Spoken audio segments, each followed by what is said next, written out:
Gangotri glacier show sign of earlier snow melt. अब इसमें snow melt का साइन मतलब ये ग्लेशियर्स की जो फीड है उसका जो मेन सोर्स है या तो वहाँ पे स्नोफॉल है जो हमारे यहाँ पर वेस्टर्न डिस्टर्बेंसेस से होता है। वेस्टर्न डिस्टर्बेंस मतलब सर्दियों के महीनों में जो हवाएं चलती हैं जो वेस्ट से आती हैं उनकी वजह से नॉर्थ इंडिया के अंदर वेस्टर्न डिस्टर्बेंसेस से या तो स्नोफॉल होता है, रेनफॉल और स्नोफॉल होता है। प्लेन एरियाज में रेनफॉल होता है, बाकी पहाड़ी इलाकों में स्नोफॉल होता है। अब वो स्नोफॉल की वजह से एक्यूमुलेशन ऑफ स्नो होता है जो गर्मियों में पिघलती है, उसके बाद रिवर्स में पानी आता है। दूसरा सोर्स मानसून का है जो अभी जो चल रहा है मानसून। अब हो क्या रहा है कि यहाँ पर मेल्टडाउन जो है जो रिवर्स के अंदर जो गंगोत्री ग्लेशियर है। अब ग्लेशियर क्या होता है, बड़े लंबे टाइम से जहाँ पर जो स्नो एक्यूमुलेट होती है दैट इज कॉल्ड, कई सदियों से वहाँ पर पानी जमा है, कई सदियों से बर्फ जमा है। अब वो नॉर्मली क्या होता है कि हम लोग कहते हैं ग्लेशियर नहीं पिघलने चाहिए, पर ग्लेशियर गर्मियों में थोड़ी धूप पड़ती है तो ग्लेशियर्स पिघलते हैं। बट वो कंपनसेट इस करके हो जाता है कि फिर रेनफॉल भी होती है, टेम्परेचर स्लो होता है, लो होता है टेम्परेचर वहाँ पर, तो एक्यूमुलेशन होता है, तो उसके बाद वहाँ पर स्नो कवर्ड या आइस कवर्ड हो जाते हैं। देन उसके बाद सर्दियों में जो स्नोफॉल पड़ता है तो उसके बाद उनकी जो एक और फीड अप डेवलप हो जाता है और पाइल अप हो जाती है वहाँ पे जो स्नो होती है। अब धूप पड़ेगी तो पिघलेगी। अब इसका मतलब रिवर के जो नॉर्थ इंडिया के जो रिवर्स हैं, पेरिनियल रिवर्स इसी करके हैं कि जो बीच का सीजन जो आता है उसमें बरसात जब होती है, जैसे बरसात का सीजन मानसून का सीजन है, तो rivers are fed up by these rainfalls. And सर्दियों के अंदर जब स्नोफॉल होता है तो जो बर्फ एक्यूमुलेट होती है, पाइल अप होती है, फिर फरवरी मार्च के बाद अप्रैल मई जून तक आते आते वो जो बर्फ पिघलती है उसकी वजह से रिवर में पानी रहता है, तो कंपैरेटिवली ठंडा ज्यादा होता है। तो ये इसका मेन सोर्स है। अभी क्या हो रहा है कि वहां पर जो स्नो है वो जम नहीं रही, वहां पर जो पानी गिर रहा है वो गिर के रिवर्स के अंदर आ रहा है। इसका मतलब ये नहीं कि ग्लेशियर पिघल रहे हैं, इसका मतलब ये कि जो वहां पर पानी एक्यूमुलेट नहीं हो रहा, पाइल अप नहीं हो रहा, वो बर्फ में कन्वर्ट नहीं हो रहा, बस इतना ही है। ठीक। So the recent study reconstructed the long-term discharge flow of Gangotri Glacier system, source of the Bhagirath River in the central Himalayas. Climate change is altering snow melt patterns, affecting water availability, river flows, ecosystem and livelihoods in the upper Ganga basin. तो reverse में comparatively पानी बढ़ गया है। अब हम लोग इसको एनवायरमेंट इकोलॉजी के अंदर डिस्कस करते हैं, ये राइट साइन नहीं होता। पहले क्या होता है, रिवर्स में पानी बढ़ेगा, फिर धीरे धीरे करके रिवर ड्राई हो जाएंगी। ठीक। तो this is not the right sign. अब उसके लिए एफर्ट जो है वो यही, इथेनॉल ब्लेंडिंग शुरू की, उसके बाद हम लोग इलेक्ट्रिक व्हीकल्स पे आ रहे हैं, उसके बाद हमारे यहाँ पर क्योंकि कार्बन इमिशन कम होगा तो ऑब्वियसली ग्लेशियर के पिघलने की स्पीड स्लो हो जाएगी, but it will take around 20 more years. ठीक। तब तक तो हम लोग एनवायरमेंट को बहुत नुकसान कर चुके होंगे, बट स्टिल इलेक्ट्रिक व्हीकल के आ जाने के बाद कंपैरेटिवली उतनी कंडीशन खराब नहीं है। और ये जो अभी जो एनवायरनमेंट के अंदर जो कार्बन डाइऑक्साइड एक बार एनवायरनमेंट में आ जाती है, कार्बन डाइऑक्साइड है या मीथेन गैस है, तो एटलीस्ट 20 ईयर्स तक वो एनवायरनमेंट का पार्ट रहती है। तो इट विल टेक, यहाँ से अगर 2025 से it will take around 20 years, जिसके बाद ये धीरे धीरे करके टेम्परेचर जो ग्लोबल वार्मिंग है धीरे धीरे करके स्लो डाउन होनी शुरू होगी। So comprises of Gangotri glacier. Gangotri glacier के अंदर जो 4 मेजर ग्लेशियर्स आते हैं, इसमें मेरू आता है, रक्तावरण आता है एंड चतुरंगी आता है, और गंगोत्री 140 किलोमीटर इसका एरिया है, 75, 30 एंड 7 किलोमीटर। 4 मेजर ग्लेशियर इसके अंदर आते हैं। टोटल एरिया 549 स्क्वायर किलोमीटर का है। 48% ग्लेशियराइज। ग्लेशियराइज मतलब परमानेंटली बर्फ जम चुकी है। अब उसको परमाफ्रॉस्ट भी कह सकते हैं, कुछ एरियाज में परमाफ्रॉस्ट भी है, परमानेंटली वो मिट्टी भी जो है वो भी बर्फ में कन्वर्ट हो चुकी है। तो elevation range 3766 metre and 7072 metre.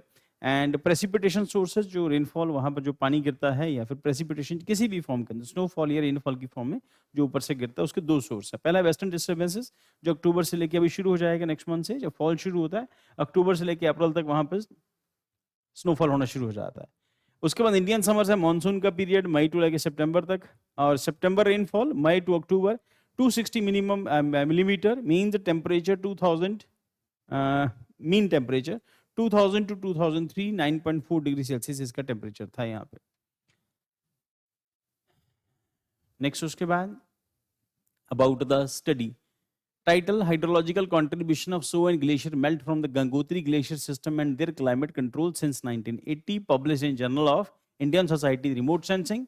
Tools used SPHY model and spatial process of hydrology, glacial-hydrological modeling and IMDD data set 18 to लगे 2020 तक हम लोगों ने इसको यूज किया। एम क्या है, assess long term discharge, snow, glacier, melt contributes and climate drivers in GGS। की फाइंडिंग्स में क्या पता चला है? एनुअल डिस्चार्ज कंपोजिशन में snow melt 64%, glacier melt 21%, rainfall run out 11%, base flow 4%। तो इसका मतलब ग्लेशियर मेल्ट 21% इसका भी रोल है। ग्लेशियर तो पिघलते हैं, धूप पड़ती है ग्लेशियर पिघलते हैं, पर अगर ज़्यादा ग्लेशियर पिघल जाएंगे तो इसका मतलब ये कि एनवायरनमेंट के लिए डेंजरस हो जाएगा। सीजनल ट्रेंड क्या है? Maximum discharge in July 129 cubic metres square cubic metre and shift in peak from August to July post 1990। तो यहाँ पर जो डिस्चार्ज है मैक्सिमम जुलाई के मंथ में है, और जो इसका पीक आता है जुलाई 1990 के बाद से हमारे यहाँ पर जैसे इंडिया में इंडस्ट्रियलाइजेशन शुरू होता है, उसके बाद चीज़ें 1990 के बाद की कंडीशन इंडिया में जो है वो थोड़ी सी तेज़ आती है, इकोनॉमिक ग्रोथ है, कई सारे फैक्टर्स हैं, तो अल्टीमेटली इसका इम्पैक्ट हमारे ग्लेशियर्स पर भी पड़ रहा है।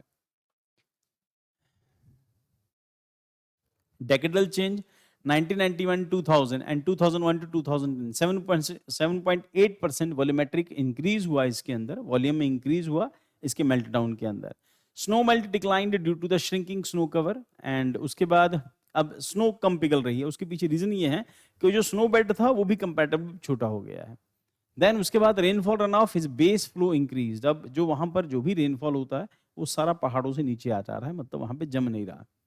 तो दिस इज द थिंग, और जो इसकी वजह से क्या हो रहा है कि हमारे यहाँ पर कंपैरेटिवली फ्लड जो है वो ज्यादा आ रहे हैं। सो क्लाइमेटिक ड्राइवर्स क्या हैं? Summer precipitation main driver of annual discharge. कुल मिला के जो गर्मियों में जो बारिश होती है वो उसका मेन रीजन होता है एनुअल डिस्चार्ज का। विंटर टेम्परेचर सेकेंडरी ड्राइवर है। Warming evident, no clear trend in total precipitation but earlier snow melt observed. तो ये पता चला है कि बर्फ जो है अब थोड़ी जल्दी पिघल जाती है, जिसको लेट पिघलना चाहिए वो जल्दी पिघल जाती है। तो दिस इज द रीजन कि रिवर्स के अंदर पानी बढ़ रहा है। सो इंप्लीकेशंस क्या होगा? Hydrological shift, earlier snow melt plus increase rainfall run off, altered seasonal water flow, और उसके बाद flood risk matches 25% excess monsoon rainfall in north India June to August, link to the floods in Uttarakhand, Himachal and J and K, recently Punjab में भी। Then उसके बाद disaster misclassification, many extreme rainfall events wrongly labeled as cloud burst, study highlights role of climate change, policy relevance, need to field mountaining plus advanced modeling to improve water resources management, disaster risk reduction, long term Himalaya sustainability। UPSC practice के लिए बेटा ये question देख सकते हैं। With reference to the Gangotri glacier consider the following statement in the largest glacier system in the eastern Himalayas. Answer इसका 1 है, answer is B, 2 only. And first point क्या है? Snow melt is the major contributor in annual discharge. दूसरा, it receives precipitation only from the Indian summer monsoon. So it is 1 is wrong, Central Himalaya. 3 is wrong, also from the western disturbances. So answer is B, 2 only. The SPHI model recently news related to B point, इसको देख लेना बेटा जाके अब आप। Then उसके बाद mains के लिए प्रैक्टिस क्वेश्चन, जो आपको मेंस का आंसर राइटिंग टिप्स भी हैं यहाँ पर। बॉडी क्या होगी, कंक्लूजन क्या होगा, ये सब मेंशन्ड है यहाँ पे।